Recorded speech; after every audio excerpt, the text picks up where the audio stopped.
my story begins with me as an 8-year-old in 2nd grade. And 2nd grade was like kind of a big deal because one day at recess I was standing in like this half-moon circle under the slide with a bunch of my classmates, and I saw this girl Kelly and this boy Bobby like awkwardly gawking towards each other, and they shared in true love's first kiss. And I just remember thinking like, wow, Bobby does not look happy, but something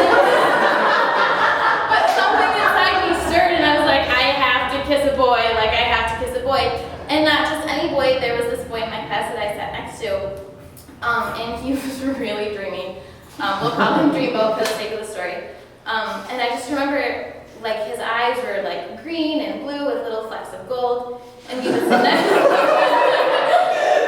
next to each other, and we would talk and laugh all day, and we would share colored pencils, and we would play this game like we would name the colored pencils what we thought they should be named. So Dreamboat was like adamant, like it shouldn't be Aqua, like it should be Aqua Juju. So I was like, yeah, Aqua Juju, yeah.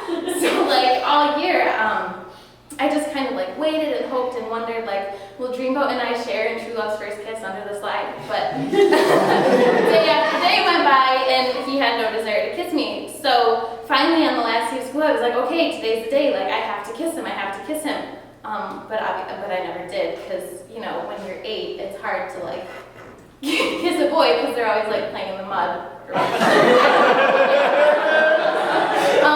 So then I like made up my mind. I was able to like console myself through the summer, like, oh, it's okay, you can just kiss him on the first day of school in 3rd grade. So then like 3rd grade came, but Dreamboat wasn't in my class and he wasn't even in my school. He had been transferred. So I was pretty crushed, but I got over it really quick because like life goes on. So then 9 years later, I got my first job. So I was 17 and I started working at Wegmans, and I remember my dad was just like, oh, Jess, like, I'm so proud of you, like, way to learn the value of the dollar and like support yourself. And I was like, yeah, mostly I just did it to meet cute guys, Dad, but sure. And there were a lot of really cute guys at Wegmans when you have like low standards. Mostly like all the cute guys around in the maintenance department, so that's what I was gunning for. So I remember one night I was just like a local cashier, like scanning bananas, like 4011, you know, you don't forget those codes. And this cute guy on the maintenance team was like sweeping, and you know, I kept looking at him and he kept getting closer and closer, and then finally he was like sweeping around my register, and we made eye contact, and I was like, oh my gosh, like I've seen those flecks of like blue and green and gold, and like I know you. So I was like, hey, is your name Dreamboat? He was like, yeah. Is your name Jessica? And I was like, yeah. And then he was like, remember Aqua Juju? And I was like, oh my gosh, yeah, of course I remember Aqua Juju. So we would like spend the next few months like taking breaks together and like cruising the aisles. And like I just kind of, and I kind of like kept wondering and waiting and hoping like, is he ever gonna kiss me? Is he ever gonna kiss me? And then one day I got into work and I got wind that he wanted to kiss me. And I was like, whoa, this is pretty exciting. But he wanted to kiss me in the produce department. And like I really like vegetables, but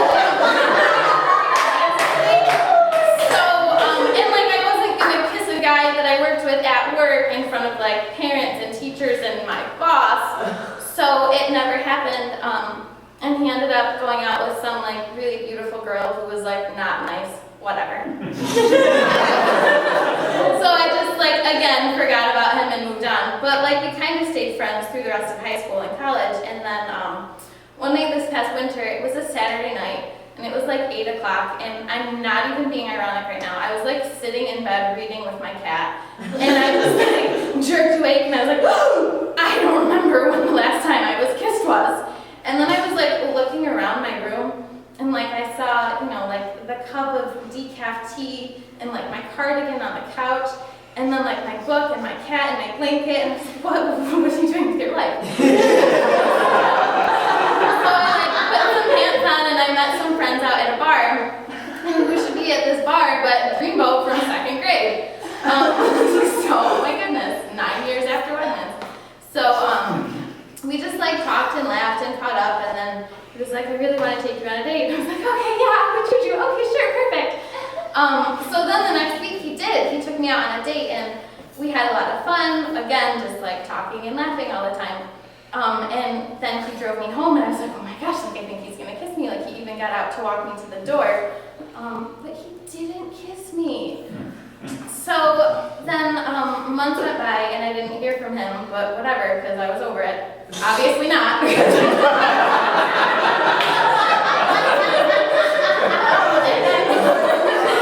kept on like texting me over and over again for like weeks and weeks and weeks, but I was just like, I don't know. But then finally I was like, like I can't sit at home reading books with my cat all the time because that's weird. And like I'm not old.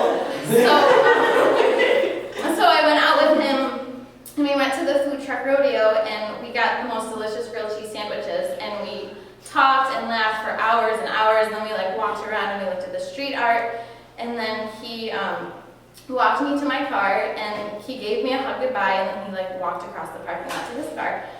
So I just remember like I got in my car and I sat down, and it was like, oh my gosh, seriously, like another missed opportunity, like am I ever gonna kiss this guy?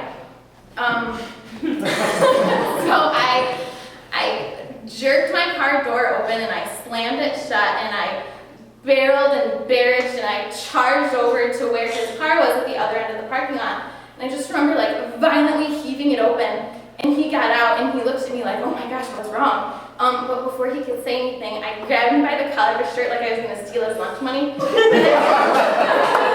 I slammed him against his